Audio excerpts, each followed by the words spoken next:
Assalamu alaikum wa rahmatullahi wa barakatuh. Hi viewers watching Tawba channel. I am Shahadat Hussein. আজকে আপনাদের সামনে আমারও উপস্থিত আমি আজকে এক্সিও করলা এক্সিও 2014 এর একটা কার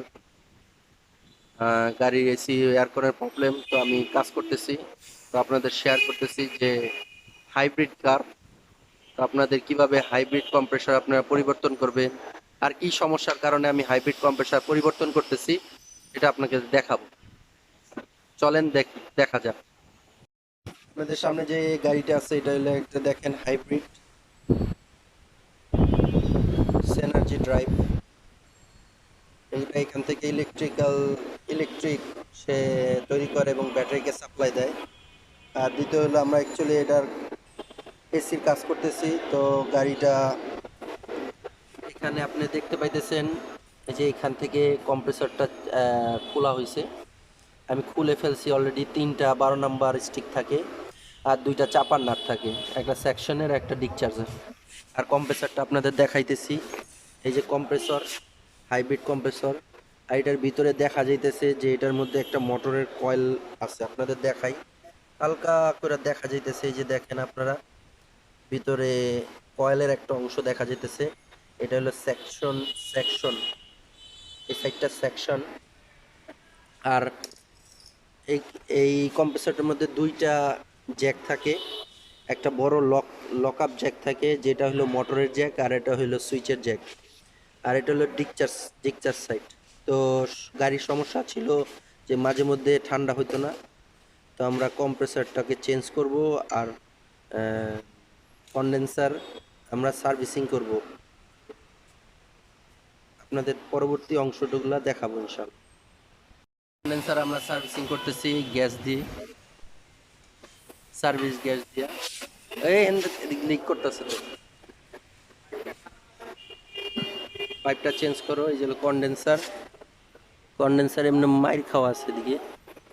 তো আপনারা এইভাবে, যদি কন্ডেন্সারটা ঠিক থাকে তো আপনারা এইভাবে কন্ডেন্সারটাকে গ্যাস দ্বারা সার্ভিসিং করতে পারেন। গ্যাস দ্বারা সার্ভিসিং করলে খুব ভালো সার্ভিসিং হয়।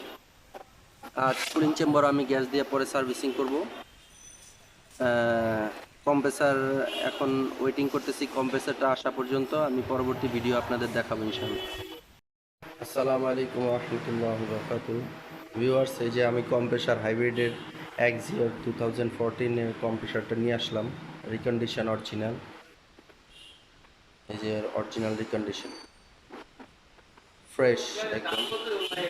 তো আপনারা যখন রিকন্ডিশন মাল নেবেন তখন অবশ্যই পরিচিত কোনো দোকান থেকে বা পরিচিত কোনো ইম্পোর্টার থেকে নেবেন, কারণ এগুলা বেসিকলি অনেক সময় রিপেয়ার হয়ে থাকে, এই জন্য এগুলো খুবই খেয়াল রাখা দরকার। এটা হলো এক্সিও হাইব্রিডের কুলিং চেম্বার। তো ড্যাশবোর্ড খুলতে হয়, পুরো ড্যাশবোর্ড নামায় আমি কুলিং চেম্বার বের করছি, তো এখন সার্ভিসিং করে এখন আবার লাগাই দেব। গাড়িতে আমি এখন গ্যাস চার্জ করব, তো আমার সব কিছু লাগানো কমপ্লিট হয়ে গেছে। কম্প্রেসার জায়গায় লাগাই দিছি, আপনারা দেখতে পাচ্ছেন ওই যে নিচে কম্প্রেসারের হলুদ জ্যাকটা দেখা যেতেছে। আর এটা হলো হাই প্রেসার, এটা লো প্রেসার, এটা হলো প্রেসার সুইচ। এখন আমি গ্যাস মিটার লাগাইছি, ব্যাকম করলাম। এখন আমি গ্যাস চার্জ করব। তো আপনারা গ্যাস চার্জ করতে আপনারা এখানে ফলো করবেন বনাটের নিচে, এখানে কত গ্রাম গ্যাস লাগবে এটা আপনাকে জাপানিজরা লিখে দিচ্ছে। দেখেন, আপনি স্কেল দিয়ে মেপে R134A 420 প্লাস 15 গ্রাম, 420 প্লাস 50 গ্রাম। আর এনডি অয়েল 11 কোন অয়েলটা দিবেন এটাও লেখা আছে। হ্যাঁ, এটা হলো এসি সিস্টেমের জন্য। তো আপনারা আন্দাজে গ্যাস না ভরে এগুলা দেখা মাইপা আপনি ভরে দিবেন, অটোমেটিকলি হয়ে যাবে। ঠিক আছে, এখন আমি গ্যাস চার্জ করব, বাকিটা পরে বলতেছি। আমরা কাজ সম্পূর্ণ করলাম, আলহামদুলিল্লাহ অনেক ভালো ঠান্ডা হইতেছে। তো আপনারা কাজ করবেন হাইব্রিডের ক্ষেত্রে, আপনারা যখন কাজ শেষ হবে তখন আপনারা অবশ্যই স্ক্যানার দিয়ে স্ক্যানিং সমস্ত কোড রিলিজ করে দেবেন, কারণ কম্প্রেসার খোলা হইতেছে, তারপরে হলো যদি চেম্বার খুলেন তাহলে ড্যাশবোর্ড খোলা হইতেছে। তো অবশ্যই যাতে স্ক্যানার করে দেন। ঠিক আছে? তো আজকে এই পর্যন্তই। নিজেও ভালো থাকুন, অন্যদের জন্য দোয়া করুন, নিজেও নামাজ পড়েন, অন্যদেরকে নামাজের জন্য উৎসাহ প্রদান করেন। এটা নাজাতের জন্য জরিয়া হবে ইনশাআল্লাহ। আসসালামু আলাইকুম রহমতুল্লাহি ওয়া বারাকাতুহু।